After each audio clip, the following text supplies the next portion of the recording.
welcome back, listeners and viewers, to Schoolhouse Cracked, where we examine exactly what's going on in our public schools. We dig deep and we figure out what we want to do about it. With me is my really good friend, Dr. Marcus Motor-Chandler, who is an all-star of technology. Thank you for setting this up and for just being the person who drives forward what we're thinking about, what we're learning about today. Appreciate you. Yeah, and with me is Mr. Brett Derickson, as always, tackling some really challenging situations coming into what would be potentially the first, quote, normal school year, and really being a champion of kids as they kind of come out of a really tough 2-3 years. So, as always, folks, for our listeners and viewers, be sure to like us on Facebook, subscribe to our YouTube channel, download us on all of your favorite podcast channels, and send us your thoughts, comments, feedback at schoolhousecracked@gmail.com. So today, Brett, we're revisiting a topic we talked about in Season 1 that we got some feedback on from some of our listeners and viewers, and it's teacher shortage, but really looking at teacher shortage in a different lens, knowing that we've just started a new school year. Yeah, just here's the story from the trenches for me. And I hope this is honoring to my staff and not insulting. We've been back to school for 3 weeks now. 1 week with before students and 2 weeks now with students. We've been in our professional learning communities, our department meetings. We've been through our own get to know each other staff with new staff. We've been building each other up. Icebreakers. Yeah, trying to build straight. And you know how I love those. I do love icebreakers, the only male on the planet. But the point is that, we're digging into our work now, and we're talking about stress already.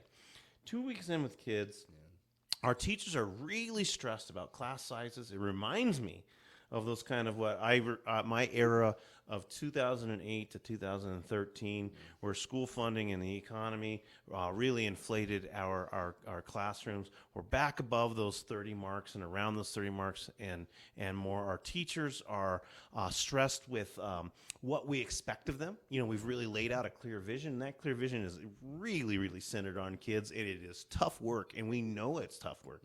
I told them with a sense of perceived urgency. Absolutely. I told them, I said, hey, I'm not going to take anything off your plate. I'm just looking to take the hot dog off and put a steak on. And for me, that analogy just simply means we're going to do better work, but it's definitely not easier work.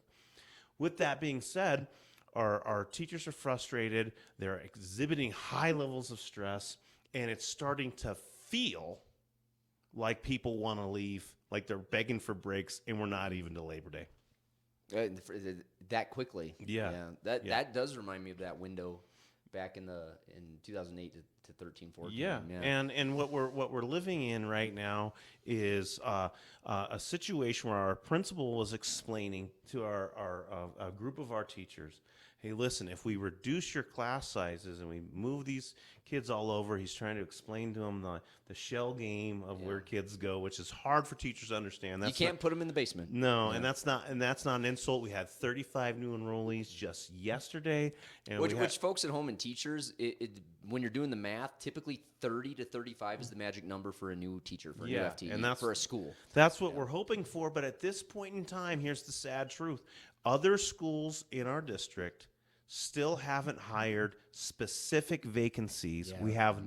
So we are not going to get, with a full staff, a new teaching staff member when our other until our other schools also have their spots filled. So the point is we're serving the public. Our public comes in, we're taking their children, and we are left with greater challenges. So what's the national landscape, Marcus? Help us out. So this is something, I've been tracking dating back to right when the pandemic started to occur. And in the middle of the pandemic, I remember back to spring of 2020. And I'm sitting there as a principal and our school's closed down. And I was just kind of worried about some of our staff and some folks who just decided to step away from education for health reasons. I mean, mind you, this is the first 3 months of the country closing down. And so I started to see that, and then started to look at the applicant pools to fill those positions. And I'll tell you, back then, I started to have that inkling that something was not good. Mm-hmm. And so I've been tracking kind of the national landscape here, and we've all heard, you've seen it on social media, you see it in the news, you've heard it from us, that the teacher shortage is real, and for a variety of reasons. We have a confluence of events happening. Yeah. And so one of them is just people retiring maybe a year or two earlier than they planned because just how the last couple of years have been. Some of it is people choosing to leave education entirely. And then the third is something that we've seen coming for over a decade, going to teacher hiring fairs, looking at applicant pools, is we just don't have teachers going into teacher preparation programs at universities like we used to 10 years ago. And so the most recent statistic coming out of the last graduating class of May of this last spring of 2022, coming into the school year, the national average is states' teacher preparation programs are producing 35% less candidates coming out of undergraduate studies than they were 10 years ago. And in some states, that number is as high as 75%. So if you're a college who's producing 15, or that's a bad example, if you're a college who's producing 20 teacher candidates a year 10 years ago, you're now producing, I'm going to test your math skills. 5. Yeah, you're producing 5 teachers. Yeah. And so we've seen that people are grasping for teachers, even going to other states to bring those teachers here to Colorado, for example.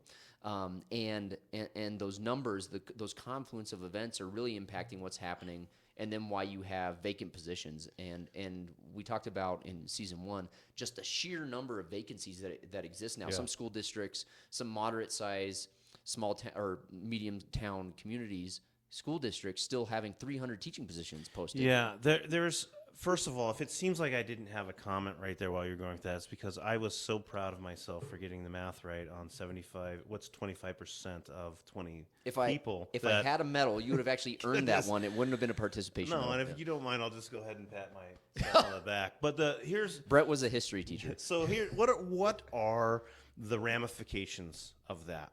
They're long ranging. Right now, what we're asking of schools to do is to produce what we used to call, and I know this dates me, 21st century ready people for the economy. What we're now talking about is workforce readiness, folks. So that skills means, that translate across. Yes, and that's a larger range of schools. So we went from going back to that 2008, 2013 time.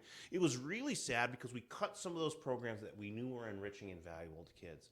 The good news is we're not doing that anymore. We're actually increasing the number of programs through career and technical education and elective offerings and other things. We're increasing them, but we do not have the supply, teachers, for the demand, what we want kids to know and be able to learn. And what kids and families want. Yes. Kids and families are telling us, as educators, they want these programs, and we're struggling to find the educators to staff those programs. Right, and so this really is simple math, folks. Yeah. It doesn't add up. We're not going to have the quality teaching staff. Right now, what you're going to share this in a little bit, is not even quality teaching staff, but even the humans. Warm bodies. Yes, to get the job done. With that also being said, if you don't mind me taking a little bit of a segue, and please bring me back to what's happening in some other states like Florida and Arizona. But I do want to say this. I had conversations. I have daily conversations with staff members about just going the extra mile. I don't feel any longer like I can ask a staff member to do things that I did for my school and my students when I was a teacher. Meaning, show up to the basketball game and keep score. Meaning, follow through with a club or activity that a student generated. Yeah. Because there's such low supply, we're able as teachers to say, and I know this probably rubs you the wrong way because you're a good workforce, life balance person, but everybody wants it all. Everybody wants their art night. Everybody wants their school football team. Everybody wants their book club. Everybody wants their mountain biking club. Everybody wants all these things, but we're running out of folks who are willing to take on the extra challenges that produce those neatest moments for kids. Yeah, absolutely. And, we talk about what are the solutions, right? And we talked about that in the teacher shortage, and then just how do you take care of teachers to make them want to stay. But I'll tell you what you don't do. Go ahead. To supply your workforce, and some of the asinine things I've seen come out of the media lately. There you go. And so I have to couch this I have to preface this. In one of the states in Florida, Florida has a new policy that came out, and it was actually misreported in the news and blown out of proportion, but it still has those cracks that we talk about in Schoolhouse Cracked. They've passed legislation to allow folks from the military with no formal training in education or pedagogy to become a teacher in the classroom with a concurrent, I'm enrolled in the program and I'm learning. Now, I'm saying this as somebody who teaches and works with almost an exclusively 100% population of military officers and enlisted folks, and I sit on the University Council for Military and Veterans Affairs. So it's something like I definitely support our military. I grew up in that world. That being said, if your MOS or folks at home, if your job description is logistics and you deliver missile parts in the military, that doesn't translate to being an Algebra 1 teacher necessarily of middle schoolers. And so Florida passed that to back end their supply line of teachers. Will that put warm bodies in the classroom? Absolutely. Will it put somebody who probably has high levels of discipline and self-awareness in the classroom? Responsible, rational thinking. Yeah, can take feedback from somebody and implement it. Absolutely, absolutely. One of my favorite science teachers we hired out of the, I think you. Yeah, well, I remember exactly what you're speaking. We had a wonderful retired military enlisted gentleman, got his bachelor's degree and came in to teach science for us. And man, could that guy take feedback and implement it. Yeah. But that being said, the skill set in pedagogy and instruction and assessment was massive. And as an administrator at the time, he took up most of my coaching time, knowing that there were other folks who needed that. And so is that a solution to staffing a classroom? Yes. Yeah. Is that a solution to providing the highest quality education? No. And so is it addressing the root cause? No. And so that was really frustrating to me when I read that and dove more into it, is Florida's putting a Band-Aid on a broken leg. And it's just this simple, folks. Who do you want in front of your child? Yeah.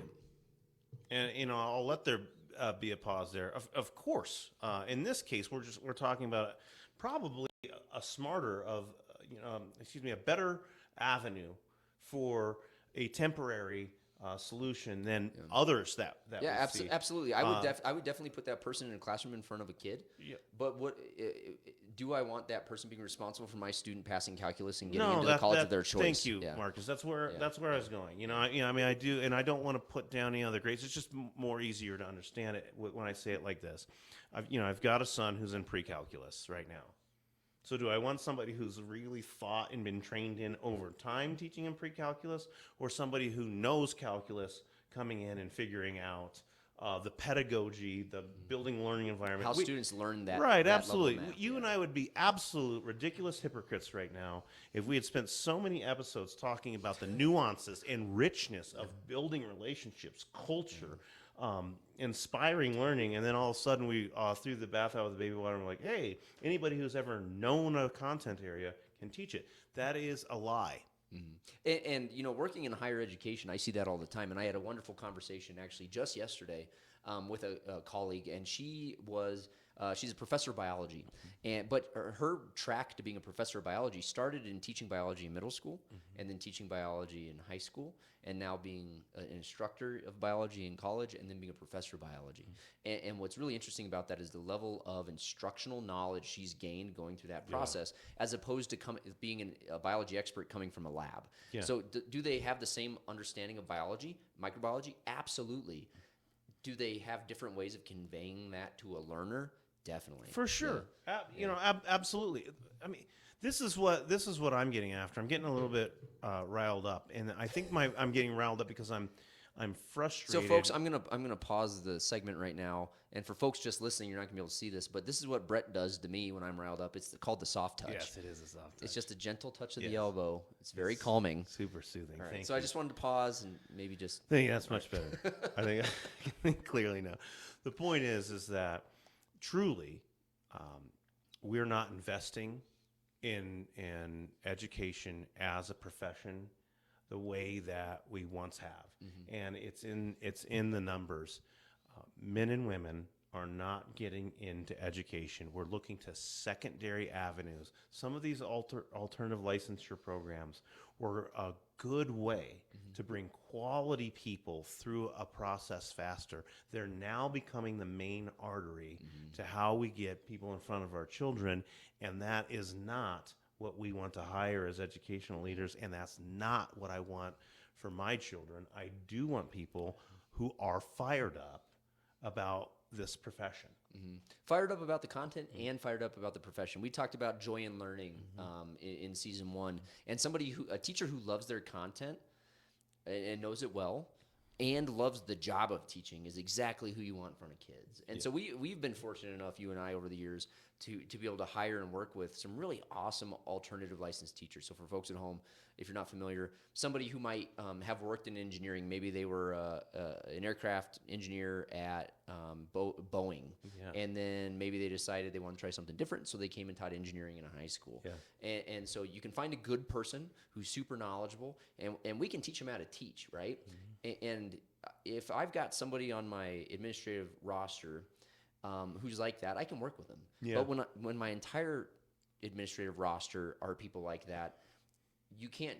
You're just spread really, really thin. And so and then that goes into another asinine thing I've seen recently.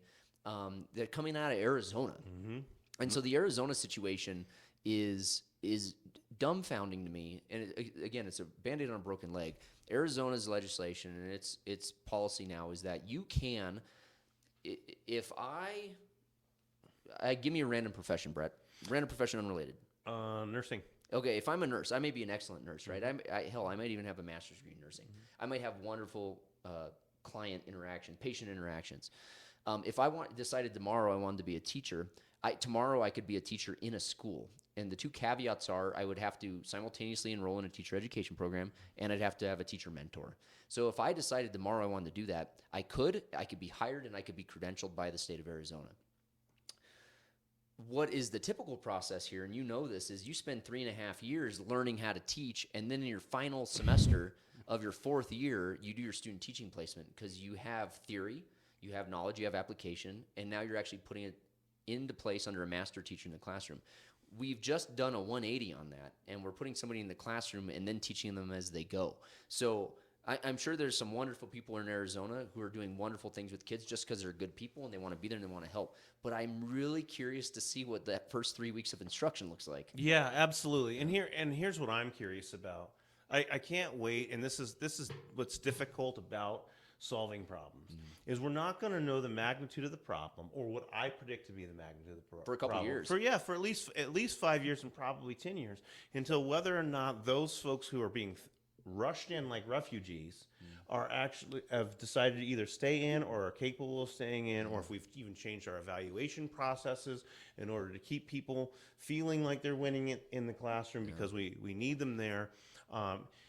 Ultimately, what I can say to this issue is this is, again, families and communities.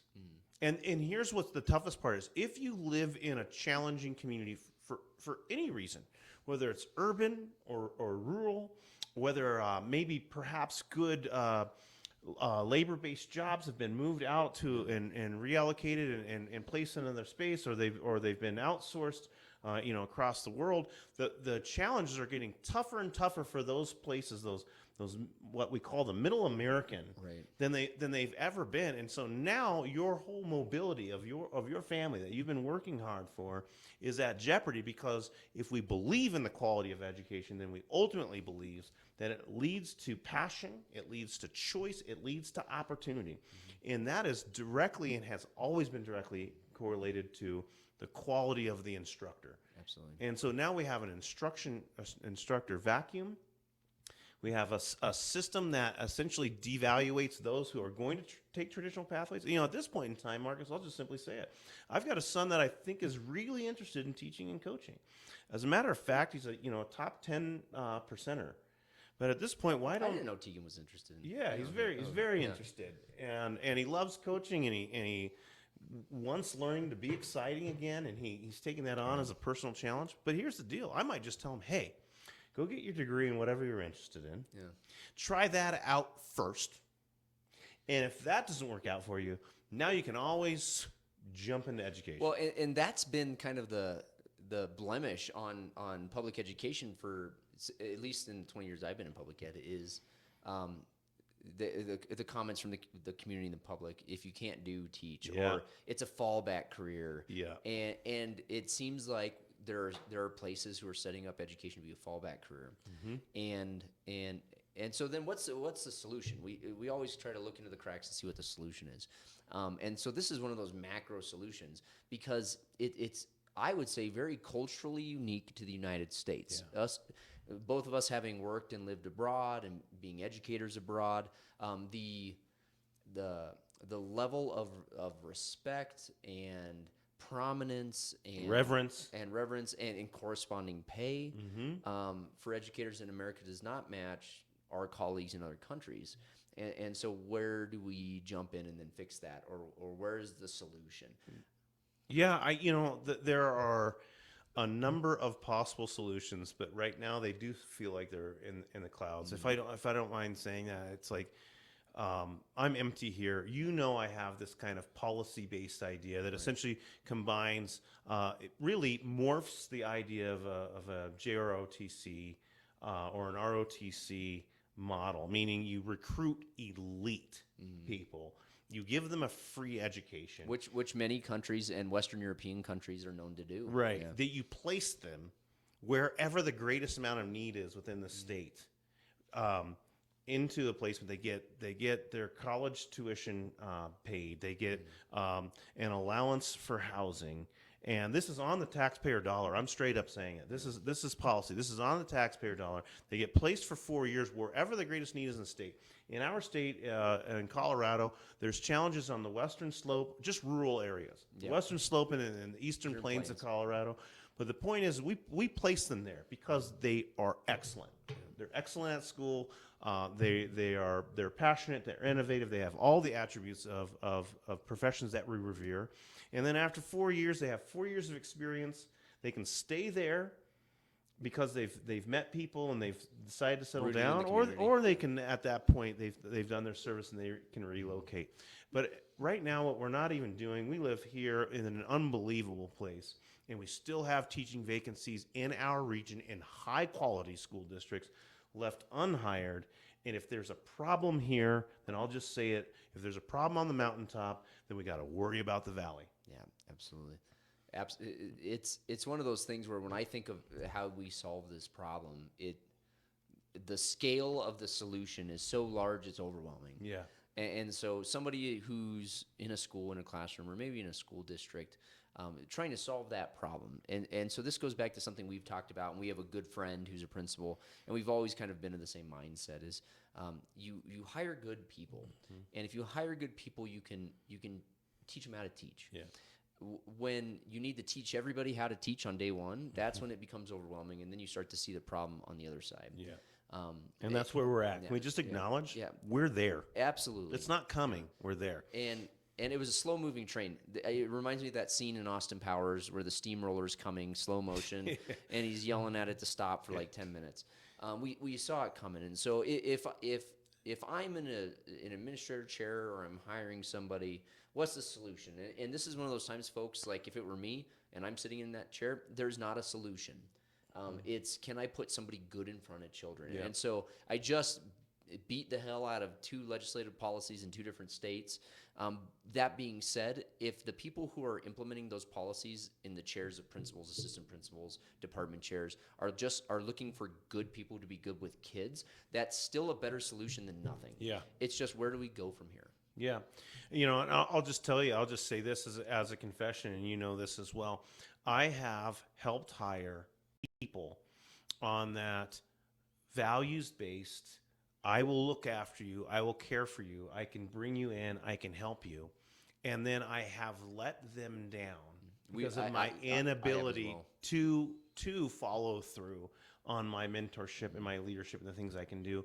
And one of the reasons is because even at my level, we're doing too many things to follow through on our word. I've got to start hiring good people who care about the hearts and minds of kids, who are also well-trained, and I need our community to care about all kids, not the kids in their neighborhood, but all kids, because what's happening in our region right now is a school district is offering signing bonuses that are helping people leave their current jobs and take a new job. Even one district away. Yeah, one district away, $2,500 to $5,000 depending on the position. But the whole point is they're robbing Peter to pay for Paul, and eventually that money comes out of a general fund. That's going to eat those teachers up because they're not going to have the supplies or the busing or the meals or the different things. Or that the caveat of more hours. Yeah. So the point is like we're eating ourselves alive here Let's quit cannibalizing and let's find a solution. Well, and I was just reading a county in South Carolina is offering $10,000 signing bonus to even just move from one county over. Yeah. And so again, is that solving the problem? No. Is Band-Aid on a broken leg. Yeah. So one of the things, folks, we talked about in our in our last episode was school boards and encouraging you all to get involved in your school boards, either running for or just engaging with your school boards. And so this is one of those situations where the profession of teaching is taking a hit in the ways in which we treat teachers, the decisions we make within our school boards, and the way in which we ask them to pay for their education. You can get an engineering degree for the exact same amount of money that you have to pay to get a teaching degree with very different earning potentials. And so those decisions that are made at the school board level are really important. And so I say this also because we had some wonderful feedback from one of our listeners, Lucas C., who wrote in asking us to cover some diversity, equity, and inclusion initiatives and how that's playing out in the K-12 setting, in the educational environment. And that was an opportunity we wanted to take during our school board conversation. That's an episode we're going to be talking about coming up. Yeah. That being said, that diversity, equity, and inclusion component is very important also when it comes to solving this problem. Yeah. Yeah, it is. Absolutely. We all ask ourselves, or we all assume that diversity has this great value. And it's weird to say, but sometimes we got to ask, well, why? As a hiring personnel in a school, why do I want diversity, equity, and inclusion? And Lucas, Diversity thank you. in hiring, yeah. By the way, Lucas, thank you, because this is one of our millions of listeners and viewers whose idea is going to I got to keep reminding you, Brett, we're in the billions of listeners now. This is one of our billions of listeners who's actually going to shape an entire episode, if not a series. Absolutely. But what I will say is this. When you have a diverse and inclusive staff, you have a community of problem solving and thinking that is sustainable. Absolutely. If there's only one way of thinking or there's only one lifestyle or life experience, then we're going to constantly be letting our kids in our community down because we can't even relate or connect to our own communities. So Lucas, huge shout out, because this is a part of sustainability. If you want to have teachers in front of your kids, quality, passionate teachers, then they're going to have a natural connection to that learner. Yeah, and we've said for years in the sphere of public ed is you want to look for educators who look like their kids because kids are looking for teachers that look like them. Yeah. And so one of the issues behind the shortages in some of these policies, one of the outcomes I think is one of the favorable outcomes to going this route, looking for the silver lining, is that I do think we're going to see nationally a trend of diversification of our teaching force. Yeah. So I'm not an optimist. My wife would say I'm a pessimist. I say I'm a realist. But I do think this is an opportunity to diversify our teaching force. Yeah. It's then what we do with that diversified teaching force to keep them in the profession and bring them up to a high standard of instruction. Well said. Let's look into another marketplace. And there is a marketplace within the diversity of the United States that we're not tapping into. And you're exactly right.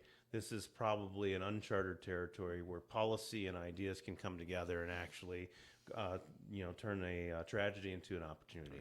And so, folks, if you're one of those people at home who's listening to this and thinking about getting into education but actually isn't, don't take anything that Brett and I said as discouragement to get out of public education because you didn't go through a traditional teaching and education program. What I would say, if you are one of those people, look for people who are going to invest in you and are going to invest in that process, knowing you're going to get thrown to the wolves immediately. Yeah. But you'll always have somebody in your organization who's willing to take you under the wing and show you the ropes behind some of those pedagogical and assessment strategies. And when you get into that interview room and they get to that 10th question or that 12th question, it's what questions do you have for us? The question is, describe the ways in which you support new teachers when you bring them into your building. Like, put them up to the test. What are they doing to support you? And if you don't get a good answer, run. Yeah, absolutely, for sure. So, folks, this is one of those episodes where we always try to look for solutions in those cracks in public education that we talk about. And there are some solutions here. They're not one of those solutions in some of our previous episodes where you can implement tomorrow in your first period class. Yeah. But they are things that if we have a collective efficacy behind and we're talking about, we're thinking about, and we're looking for solutions long term, we can address. Yeah. This is a big country. This is a glorious planet. Where are the policies that are working for inspiring, bringing quality educators into your school community? I heard it was giving them special hats and a T-shirt Yes. on the first day of T-shirts, school. a bag of pencils with a stapler and some tape in it. Some bagels in the staff room, cream cheese at your own expense. So, folks, thanks for tuning in to Schoolhouse Cracked. As always, with me is Mr. Brett Derickson, somebody who's dedicated a strong portion of his life to looking into these cracks, really from a diversity lens, and really trying to reach out to all those folks we really do want in front of kids and supporting kids and being representatives of their community. Yeah, and my close friend, Dr. Marcus Motor Chandler, who's put himself in every single spot in the public sphere of education. I appreciate that you're at the university level and that you're going to be helping produce quality teachers. And thank you for bringing to us the cracks so that we can investigate it, man. I appreciate it. So thank you again to Lucas C. We'll be featuring an episode on one of your suggestions. As always, folks, send us your thoughts and suggestions for future episodes, things that are going on in your communities at schoolhousecracked@gmail.com.